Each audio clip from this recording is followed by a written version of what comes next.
नमस्कार, स्वागत है आपका ट्रेडर्स हॉटलाइन में। मैं हूं वीरेंद्र कुमार और इस कार्यक्रम में हमारे साथ मौजूद रहेंगी कंचन भी आपके प्रश्नों के उत्तर जुटाने के लिए। और अगर आपने बचपन में कुछ झूले नहीं झूले थे तो जनाब एक बार के लिए निफ्टी के चार्ट्स को देख लीजिएगा, उसको आपको अंदाज़ा लग जाएगा कि स्विंग्स कैसे होते हैं, कभी ऊपर कभी नीचे, कभी ऊपर कभी नीचे। और आज के अगर आप दोनों छोरों को देखें, मतलब इंट्राडे हाई और लो को, तो आपको लगेगा कि वाह, इसे कहते हैं बाजार। आई थिंक इट्स, जिसे कहते हैं ना, ये ट्रेडेबल है ही नहीं। कहाँ खुला 24,066 की ट्रेजेक्ट्री में गया, देन कोलैप्स हुआ, 8320 की ट्रेजेक्ट्री को छू के आया और उसके बाद ऑलमोस्ट मिड वे में बैठा हुआ। And same is the case with Nifty bank as well. अगर आप इस वक्त निफ्टी बैंक को देखें तो ये भी इस पूरे दिन की ट्रेजेक्ट्री के बीचों बीच है। खैर, हम इन सब मुद्दों पर करेंगे बातचीत। आपका कोई प्रश्न है तो आप कंचन को, मुझे या फिर CNBC आवाज़ पे टैग कर सकते हैं, या फिर एक टोल फ्री नंबर आपकी स्क्रीन पे आएगा। माफ़ कीजिएगा, टोल फ्री नहीं है, ये व्हाट्सएप नंबर है। टोल फ्री नंबर याद आ जाता है। अगर आप CNBC आवाज़ से बहुत पहले से जुड़े हो तो टोल फ्री नंबर भी हुआ करता था, अभी भी है वो। खैर, 7045-220 और 000। अमित सेठ होंगे कार्यक्रम में, लेकिन पहले सुर्खियां, हेडलाइंस। तेज उतार चढ़ाव के बीच बाजार में लगातार 5वें दिन गिरावट। निफ्टी 23,900 के नीचे फिसला, वहीं बैंक निफ्टी में ज्यादा गिरावट। HDFC बैंक, एक्सिस बैंक ने बनाया सबसे ज्यादा दबाव। इंडिया विक्स 6% से ज्यादा उछला। एक्सचेंजर के अच्छे नतीजों से बना IT सेक्टर का जोश ठंडा पड़ा। ऊपरी स्तरों से IT शेयरों में दिखी मुनाफा वसूली, साथ ही NBFCs और मेटल में दबाव। बैंकों में RBL में करीब 5% की गिरावट, बना वायदा का टॉप लूजर।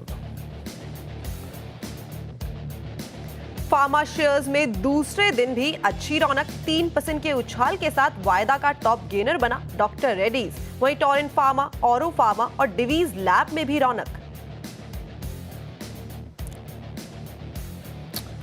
सेंसेक्स और फुत्सी की रिबैलेंसिंग आज 3 से 3.5 के बीच में हो सकता है एडजस्टमेंट।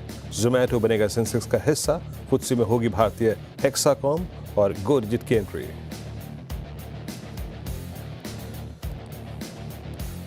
तो वही ATF को GST के दायरे में लाने पर हो सकता है विचार। GST काउंसिल की मीटिंग में हो सकता है ये फैसला।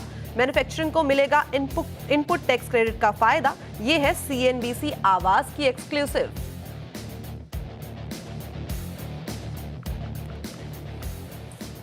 अमित सेठ हमारे साथ मौजूद हैं। अमित सेठ जी, आज टर्मिनल खोल के बैठे हैं।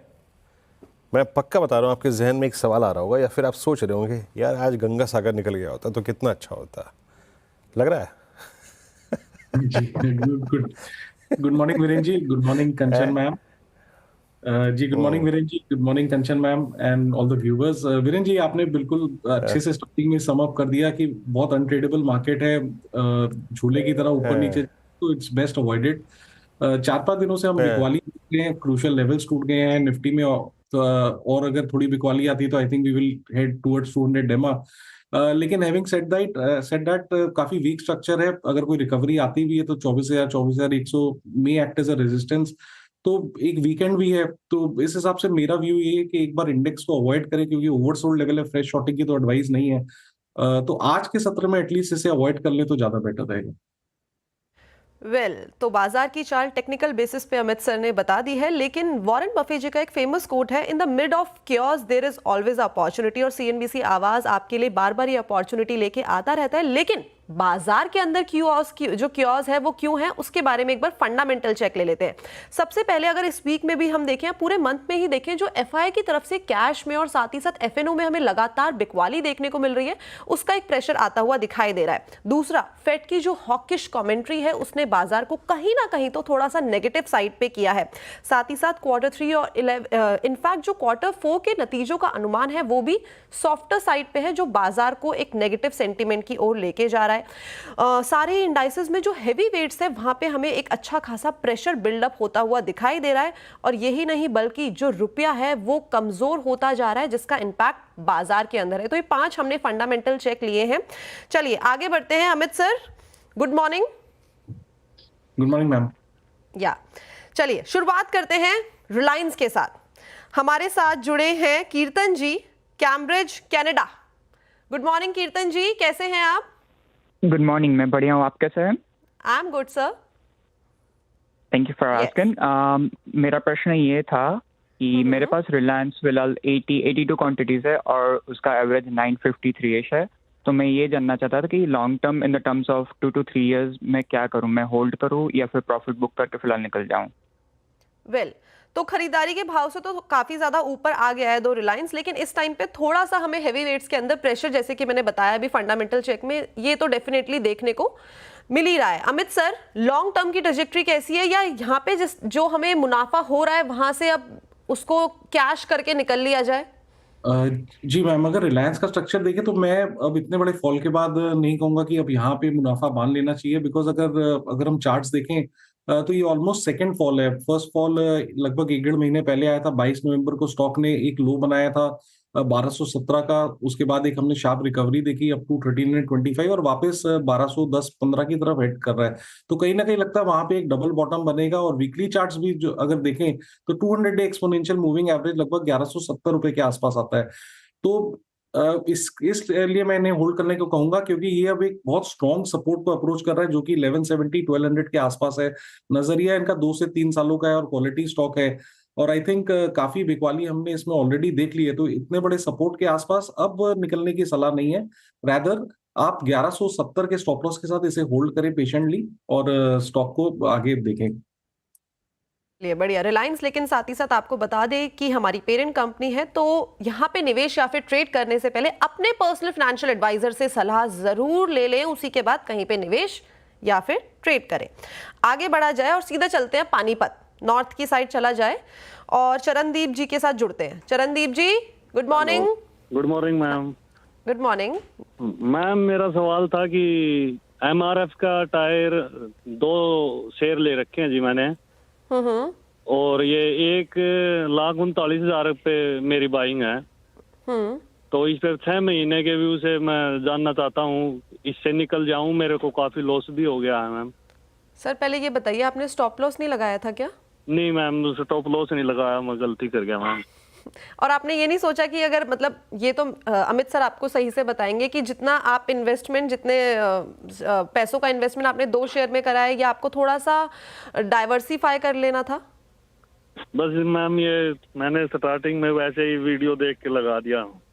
अच्छा चलिए, अमित जी इसके बारे में ज्यादा अच्छे से सलाह देंगे। अमित जी क्या राय है? देखो स्टॉप लॉस उस टाइम तो नहीं लगाया है, लेकिन अब क्योंकि काफी ज्यादा नुकसान तो हो गया है, अप्रोक्सीमेटली 9,500 प्रति शेयर का, 2 शेयर इनके पास, इनके पोर्टफोलियो में 19,000 का लगभग हम देखेंगे नुकसान पे बैठे हैं। अब क्या करना चाहिए और अब कहाँ पे स्टॉप लॉस लगाना चाहिए? जी मैम, बिल्कुल सही कहा कि इनको काफी ज्यादा लॉस हो चुका है। लेकिन अगर अब हम चार्ट्स देखें तो 50 and 200 day exponential moving average लगभग 1,28,250 के आसपास आता है। That is hardly 1,200 rupees from air. Stock में एक हमने रनअप देखा था और पिछले 3-4 दिनों का जो पुल बैक देखा, that has come to a support zone.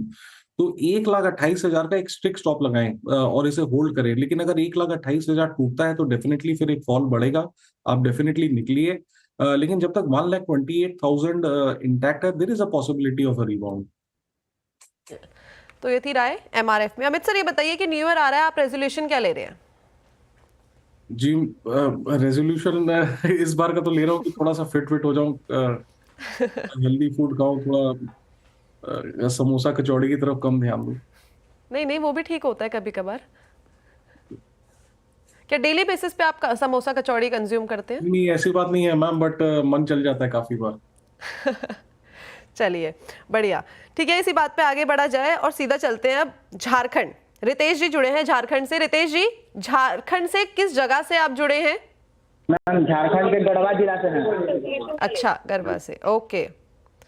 क्या सवाल है आपका सर? मैम मेरा सवाल है, हम टाटा मोटर से 50 शेयर 956 पे बाई किए थे। अब लॉन्ग टर्म में हम क्या करें? मतलब मैम समझ रहे, इसी तरह हम वीडियो देखकर और उसको खरीद लिए थे और अभी गिर चुका है, कल ही बाजार गिरा उसका। तो अब आगे हम क्या करें, इसके लिए कुछ सजेशन? एक काम करिए, आप पहले तो ना, आपके पीछे टीवी चल रहा है, आप उसे म्यूट करिए। मेरे को मेरी आवाज सुनाई दे रही है, ठीक है? तो टाटा मोटर्स, मुझे लग रहा है अमित सर, स्टॉप लॉस लगाने का जो एक ट्रेंड है वो खत्म होता जा रहा है। ये क्या आपको भी दिखाई दे रहा है? क्योंकि जो इनकी खरीदारी है वो है 956 की, और शेयर आके इस टाइम पे खड़ा हो गया है 741 पे। हम भूल गए हैं स्टॉप लॉस लगाना, या इस टाइम पे मैं ऑन स्क्रीन ये बोलूं कि हाँ न्यू ईयर पे रेजोल्यूशन सबको ये लेना चाहिए कि अपने कोई भी ट्रेड बनाए तो स्टॉप लॉस जरूर लगाएं? जी डेफिनेटली मैम, आई थिंक मैंने पहले भी कहा कि stop loss should be treated as a cost of business. अगर आप कॉस्ट ऑफ बिजनेस नहीं देना चाहेंगे तो आपका बिजनेस सक्सेसफुल नहीं होगा।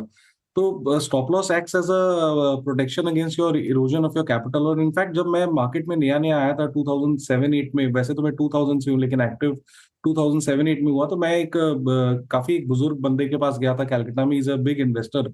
तो उन्होंने मेरे को यही सिखाया कि बेटा देखो, अगर आप कोई भी चीज में आप इन्वेस्टमेंट कर रहे हो और आपके इन्वेस्टमेंट प्राइस से, because is a investor, he is not a trader, तो कह रहा 10% अगर नीचे चला गया मेरा प्राइस से, मैं तो पहली चीज ये करता हूँ कि पहले काटता हूँ और उसके बाद सोचता हूँ कि वेयर आई वेंट रॉन्ग। तो ही वाज वेरी पर्टिकुलर। तो आपको कहीं ना कहीं स्टॉप लॉस डिटरमाइन करने का पड़ेगा और उसके हिसाब से पोजीशन साइज कैलकुलेट करना पड़ेगा। You can't take a big position in relation to your capital. तो थोड़ा सा इन इन दो चीजों का अगर ख्याल रखे तो गेम ऑफ प्रोबेबिलिटी है, that will take care of everything. चलिए, तो ये थी राय टाटा मोटर्स पर। और कहीं ना कहीं बाजार में एक छुट्टी का मूड तो बन ही गया है, लॉन्ग वीकेंड आने वाला है। अमित सर, कहाँ जा रहे हो लॉन्ग वीकेंड में? मंडे ट्यूसडे आप दिखाई देंगे बाजार में या आज से ही गायब? नहीं, मैं तो रहूंगा, but yes, there is a programme for 24th and 31st। चलो बढ़िया। नहीं, मुझे लगा वेटनेसडे की छुट्टी है तो अब एक लंबा ही वीकेंड, क्योंकि बाजार का एक सेंटीमेंट इतना अच्छा तो दिखाई दे नहीं रहा है। पैसा इंसान इस टाइम पे खो ही रहा है बनाने से ज्यादा तो। और स्विंग जिस तरीके से चल रहे, जैसे वीरू सर ने भी बोला कि अगर बचपन में झूला नहीं झूला है तो आप चार्ट्स के अंदर देख सकते हैं कि कितना बढ़िया इस टाइम पे अप एंड डाउन का मूवमेंट दिखाई दे रहा है। ठीक है, लेकिन आप व्यूअर्स लोग भी बताइए कि आपका किस तरीके का सेंटीमेंट है बाजार के अंदर। आप लोग कहीं घूमने के लिए निकल रहे हैं कि नहीं निकल रहे हैं? कमेंट करके जरूर बताइए और साथ में सोशल मीडिया प्लेटफॉर्म पे एक्टिव रहिए, लगातार अपने कमेंट्स भेजते रहिए। क्वेश्चंस ही नहीं, थोड़ी और वार्तालाप भी कर सकते हैं। चलिए आगे बढ़ा जाए और एफएमसीजी काउंटर्स की बात करी जाए। आईटीसी अहमदाबाद से बिपिन जी हमारे साथ जुड़े हैं। बिपिन जी, गुड मॉर्निंग। जी मैम, गुड मॉर्निंग मैडम। मैं अहमदाबाद से बिपिन बोल रहा हूँ। हाँ जी। मैंने आईटीसी के मैडम 469 पे 24 शेयर बाय किए हुए हैं। तो मैं आपके बारे में, इसके बारे में राय जानना चाहता था।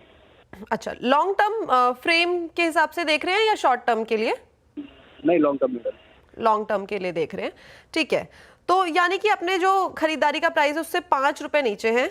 अमित सर, कल मेरी ना गाबा सर से बात हो रही थी और वहां पे भी कोई स्टॉक था, मेरे को याद नहीं है नाम, उन्होंने वहां पे भी जो लॉस था वो 5 रुपए का था। तो गाबा सर ने तुरंत मुझे टोक दिया कि नहीं, 5 रुपए का लॉस भी है तो आपको स्टॉप लॉस मेंटेन करना जरूरी है।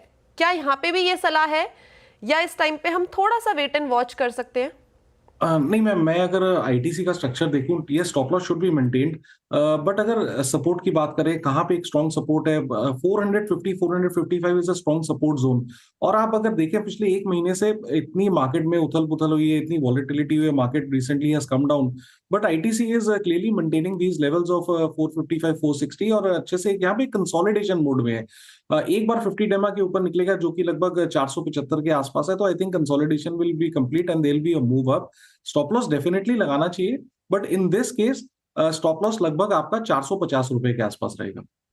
वेल, तो ये थी राय आईटीसी के ऊपर। जो स्टॉप लॉस बताया गया है वो है 450 रुपए का, तो उसको जरूर मेंटेन करके चलिए। आगे बढ़ते हैं और कोल्हापुर चलते हैं सीधा, देखते हैं कि कोल्हापुर का मौसम कैसा है। महेश जी जुड़े हैं, महेश जी बताएंगे कोल्हापुर का मौसम। Mahesh ji, good morning. Good morning madam, good morning Amit sir ji. मेरे पास आरसीएफ का 2500 शेयर्स है। मैंने बाइंग है 220 की और मेरा ये है कि 1 फरवरी को बजट है, गवर्नमेंट का बजट है। उसके हिसाब से मेरे को ये करने का है, रखने का। पहले ही प्लानिंग कर ली है बजट की। ठीक है महेश जी, बहुत मतलब एकदम अच्छे से प्लानिंग करके चल रहे हैं। बजट को ध्यान में रखते हुए सरकार का कहाँ पे फोकस आएगा। लेकिन जो खरीदारी की गई है अकॉर्डिंग टू मी ये कहीं ना कहीं हाई लेवल्स पे कर ली गई है। 245 का इसका 52 हफ्ते का हाई है और 220 पे इन्होंने खरीदारी की है और शेयर जो है वो करेक्ट होके 180 के आसपास इस टाइम पे कारोबार कर रहा है। पिछले अगर 6 महीने का चार्ट देखें तो वहां पे भी एक कॉन्टिन्यूसली डाउन ट्रेंड की ट्रेजेक्ट्री बनी हुई है। अमित सर, बजट को खासा ध्यान में रखते हुए और लॉन्ग टर्म पर्सपेक्टिव से कैसा लग रहा है ये शेयर? जी डेफिनेटली, यहाँ पे भी हमने ये देखा कि स्टॉप लॉस नहीं मेंटेन किया गया और इनके प्राइस से काफी नीचे आ गया। But having said that stock में 140 के लेवल में एक डबल बॉटम बना है which is a bullish price action, और इसका नेकलाइन का ब्रेकआउट लगभग 170 के आसपास आया है। और अभी की परिस्थितियों में अगर देखें तो जो हम टेक्निकल एनालिसिस में सारे की मूविंग एवरेजेस बोलते हैं, शॉर्ट टर्म और थोड़े से लॉन्ग टर्म, 10, 20, 50 एंड 200, उसके ऊपर ये ट्रेड कर रहा है। तो अब बुकआउट करने की सलाह नहीं है, लेकिन हैविंग सेड दैट 173 का लेवल बहुत अहम है। 173 के स्टॉप लॉस के साथ इसे होल्ड करें। 220 थोड़ा दूर लगता है, but slowly and steadily may be it will move up. Well, तो ये थी राय आरसीएफ के ऊपर। चलिए आगे बढ़ते हैं और लखनऊ चला जाए। लखनऊ काफ़ी टाइम से हम गए नहीं हैं किसी व्यूअर के पास।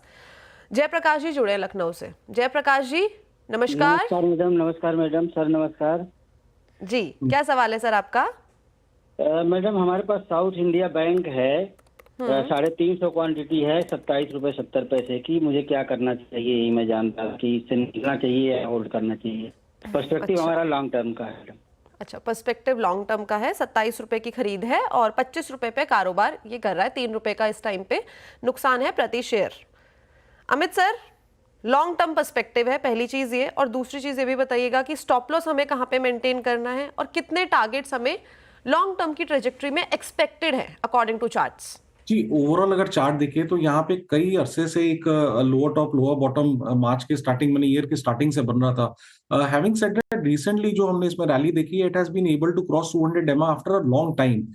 200 डेमा क्रॉस करने के बाद स्टॉक वापस अपने 200 डेमा और 50 डेमा सपोर्ट पे आया है। तो मे बी यहाँ से एक रिबाउंड आ सकता है, बट रिबाउंड के लिहाजे से स्टॉप लॉस हमें एक स्ट्रिक्ट 24 रुपए 75 पैसे का, लगभग यहाँ से 2% का स्टॉप लगाना चाहिए।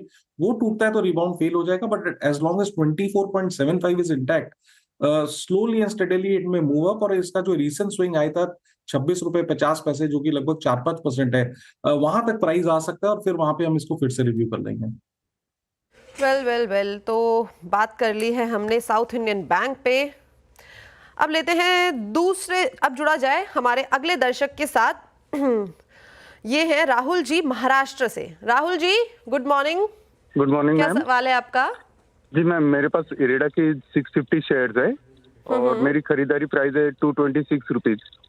तो मैं 6 मंथ के लिए फ्यूचर पर्सपेक्टिव जानना चाहता हूँ, इसके लिए होल्ड करे या सेल करे। ओके, कब लिया था सर आपने ये? 4 मंथ बिफोर। अच्छा, 4 महीने हो गए हैं, ठीक है। और 6 महीने का नजरिया इस टाइम पे बांध के चल रहे हैं। इस टाइम पे स्टॉक 19 रुपए करेक्ट तो ऑलरेडी हो गया है, 207 पे इस टाइम पे ट्रेड कर रहा है। और 6 महीने में अमित सर क्या नंबर्स आ सकते हैं? 310 की छलांग लगा सकता है ये? नहीं, थोड़ा सा डिफिकल्ट है ma'am. Stock is in a consolidation mode और रिसेंटली स्टॉक ने 228-29 का भाव बनाया था और उसके बाद एक कंटिन्यूअस पुल बैक आया। लेकिन कल के सत्र में हमने यहाँ पे एक बुलिश कैंडल देखी और स्टॉक ये रीड लगा दो इधर। जी, स्टॉक फिर से क्रॉस करने की कोशिश कर रहा है अपना 200 डे पर। तो जो कल का लो है वो हैम हो जाता है। 201 रुपए का स्टॉप लॉस लगा के इसे होल्ड करें। 201 टूटता है तो एग्जिट कर जाए।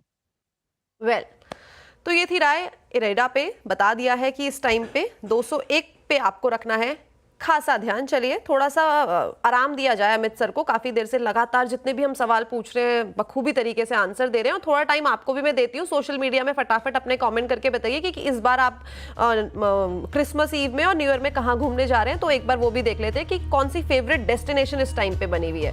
Will be back after a short break. तो चलिए एक बार फिर से स्वागत है आप सभी का ट्रेडर्स हॉटलाइन में। और अब वक्त है ग्रोथ कोड का, क्योंकि ग्रोक और सीएनबीसी आवाज की खास पहले इन्वेस्टर्स को सही इन्वेस्टमेंट की जानकारी देने के लिए 9 नवंबर को रिनाउंड इन्वेस्टर और साथ ही साथ प्रोफेशनल ट्रेडर्स ग्रो के इस ट्रेडिंग राइट इवेंट में एक साथ आए, जहां कैलासा कैपिटल एडवाइजर के पार्टनर अर्जुन टंडन ने छोटे कैपिटल के साथ ट्रेड करने के रिस्क पर बात की है। देखिए।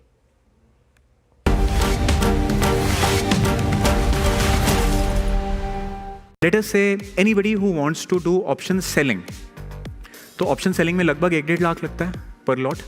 अब अगर आपको इन सारी चीज़ों का बेनिफिट उठाना है, आप चाहते हो कि मैं थोड़ा डिफरेंट इंडाइसिस में काम कर लूँ, थोड़ा पोजीशन साइज एक्स्ट्रा रख लूँ, तो मुझे लगता है 10 लाख 15 लाख इंडेक्स के लिए आपको चाहिए ऑप्शन सेलिंग। उससे कम में आप जाओगे तो it is difficult to sustain. See impossible कुछ नहीं है, हर चीज़ प्रोबेबिलिटीज़ की गेम होती है, प्रोबेबिलिटीज़ आपके अगेंस्ट होती जाएंगी जितनी छोटी कैपिटल के साथ आप मार्केट में आ रहे हो। अगर आप सेम ऑप्शन सेलिंग स्टॉक्स में करना चाहते हो तो नेचुरली आपको डिफरेंट स्टॉक्स में पोजीशंस बनानी पड़ेंगी। कल को किसी भी स्टॉक में कुछ भी न्यूज़ आ जाती है तो वो आपके अगेंस्ट जाएगा। तो स्टॉक्स में अगर आपको पोजीशन बनानी है तो आई फील 20 लाख के आसपास आपको चाहिए, सो दैट आप एक डिफरेंट नंबर ऑफ स्क्रिप्ट्स में आप ट्रेडिंग कर पाओ।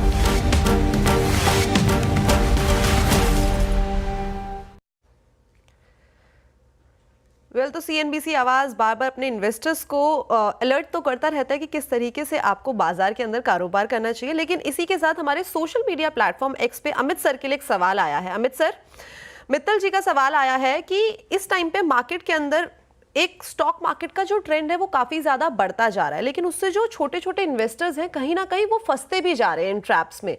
उनको इस चीज से किस तरीके से निकलना चाहिए और किन चीजों का खासा ध्यान रखना चाहिए, एक बार आपसे भी ये सवाल है। जी मैम, सबसे इम्पोर्टेंट चीज हमने ड्यूरिंग द शो भी की कि आप कोई भी निवेश कर रही है तो एक स्टॉप लॉस जरूर लगाए। पहले ट्रेड करने से पहले या इन्वेस्टमेंट करने से पहले ये सोचिए कि जितनी पोजीशन ले रहे हैं और अगर बाई चांस वो स्टॉप लॉस लग जाए तो क्या मैं स्टॉप लॉस को अफोर्ड कर सकता हूँ।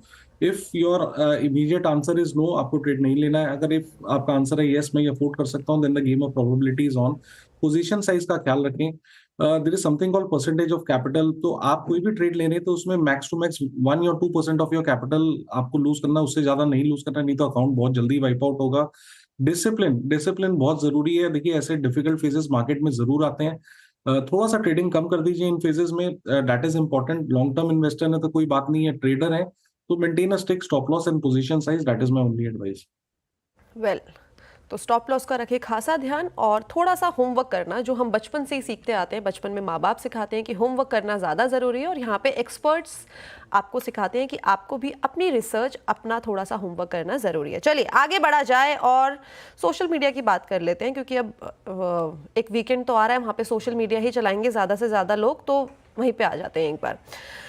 सोशल मीडिया से सवाल है अभिषेक जी का, इनको वेदांता के ऊपर राय लेनी है। ये नई इन्वेस्टमेंट के लिए इन्होंने अभी अपनी पोजीशन नहीं बनाई है, तो कैसा लग रहा है वेदांता नई पोजीशन के लिए करंट लेवल्स पे? अगर हम देखें इस टाइम पे प्राइस तो 492 पे करंटली इट इज ट्रेडिंग और फ्लैट यहाँ पे हमें कारोबार दिख रहा है आज के कारोबारी सत्र में। लेकिन 5 दिन का चार्ट देखें तो करीबन 6% की गिरावट रजिस्टर ऑलरेडी कर ली गई है। सर और डिप का वेट करना है क्या ये डिप एकदम ठीक है?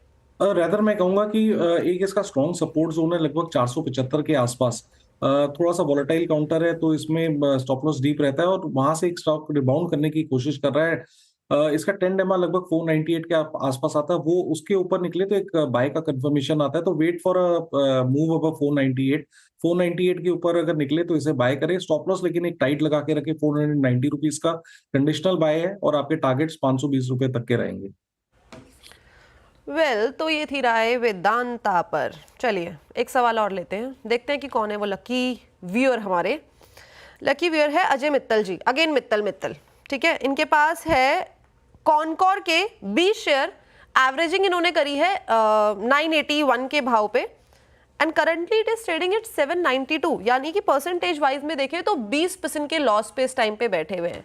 अमित सर, मैं अपना सवाल वापस से रिपीट करूंगी, यहाँ पे हमें थोड़ा सा और ऐड करना है, इसको एवरेज आउट करना है या और गिरावट का इंतजार करना है या तो फिर एग्जिट होना है? 3 ऑप्शन में से आपकी क्या राय है? जी मैम, अगर स्ट्रक्चर की बात करें तो स्टॉक एक कंटिन्यूअस डाउन ट्रेंड में है, लोअर टॉप्स लोअर बॉटम्स बन रहे हैं, अपने की मूविंग एवरेजेस के नीचे ट्रेड कर रहा है और 200 डेमा के भी नीचे है। तो स्ट्रक्चर नेगेटिव है, तो नेगेटिव स्ट्रक्चर में हम एवरेज करने की बिल्कुल सलाह नहीं देंगे। रैदर कोई बाउंस आता है तो यहाँ से एग्जिट करने की कोशिश करें। तो ये थी राय कॉनकॉर पे। Thank you so much Amit sir हमारे साथ जुड़ने के लिए, बढ़िया जानकारी शेयर करने के लिए, and along with this wish you a very happy weekend. Same to you ma'am. तो चलिए वक्त हो गया है छोटे से ब्रेक का, आप कहीं मत जाइएगा, एक छोटा सा ब्रेक आप भी ले सकते हैं पानी पीने का। वापस से सीएनबीसी आवाज में लौट के आइए, मेरी आपसे मुलाकात होगी अब सोमवार को वापस से ट्रेडर्स हॉटलाइन में। लेकिन उससे पहले wish you a very happy weekend, और आप कहां घूमे हमारे सोशल मीडिया प्लेटफॉर्म पे जरूर बताइएगा।